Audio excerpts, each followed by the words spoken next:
Bonjour à tous, alors comme vous le voyez, je suis dans les Alpes, dans un endroit magique et féerique.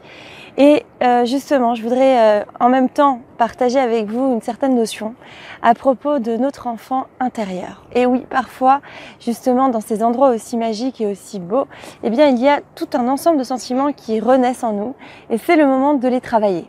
Alors, on n'est pas obligé d'être dans un endroit aussi magique, bien sûr, pour les travailler, mais on va dire que la nature va nous aider à nous reconnecter à ce qu'on a de plus profond en nous. Dans ce qu'il y a de plus profond se cache notre enfant, oui, notre enfant intérieur. Souvent, on va parler de la relation qu'on va avoir avec nos enfants et on va se dire qu'on n'apprécie pas nous-mêmes la façon dont on gère notre éducation, les méthodes qu'on emploie, on va peut-être essayer même de se renseigner, on va essayer d'apprendre énormément de méthodes. Et on se rend compte que sur le terrain, eh bien, on a beaucoup de mal à pratiquer toutes ces méthodes. Pourquoi ?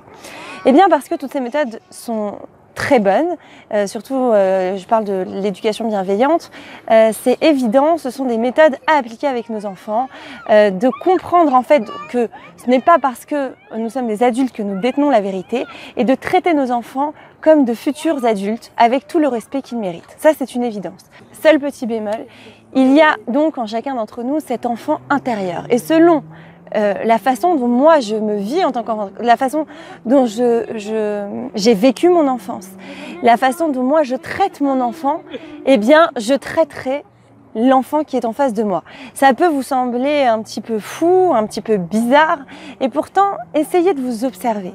Est-ce que vous êtes plutôt nerveux avec vos enfants ou est-ce que vous êtes plutôt détendu et serein?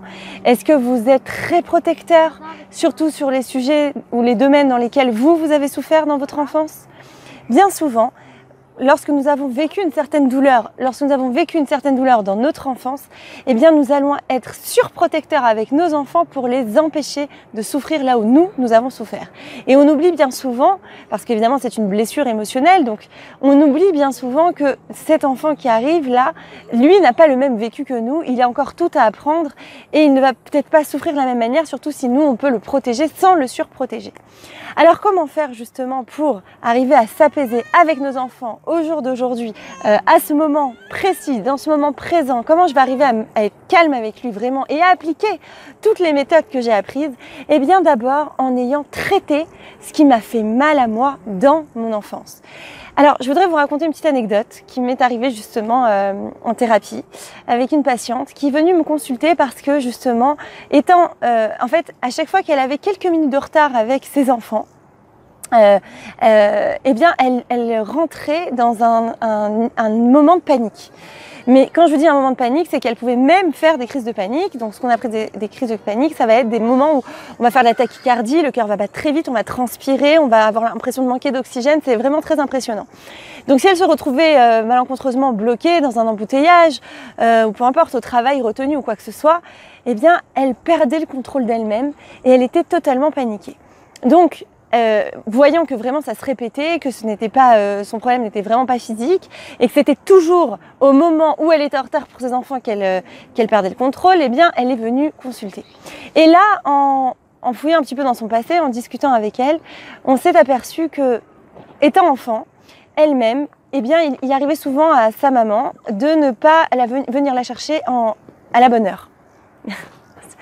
À la bonne heure. C'est-à-dire qu'elle arrivait, au lieu d'arriver, elle finissait parfois à 4h30, 5h, et il arrivait qu'elle reste à l'école jusqu'à 7h. Et elle se rappelait des moindres détails, de la nuit qui tombait, des enfants qui partaient, de ses supplications intérieures où elle se disait « Non, je t'en prie, je veux pas que la copine parte avant moi, j'aimerais qu'elle reste, j'aimerais être moi, j'aimerais pas être la dernière. » Elle se rappelait même du nom de l'employé de l'école qui restait parfois avec elle pour ne pas la laisser et qui parfois était obligé de partir.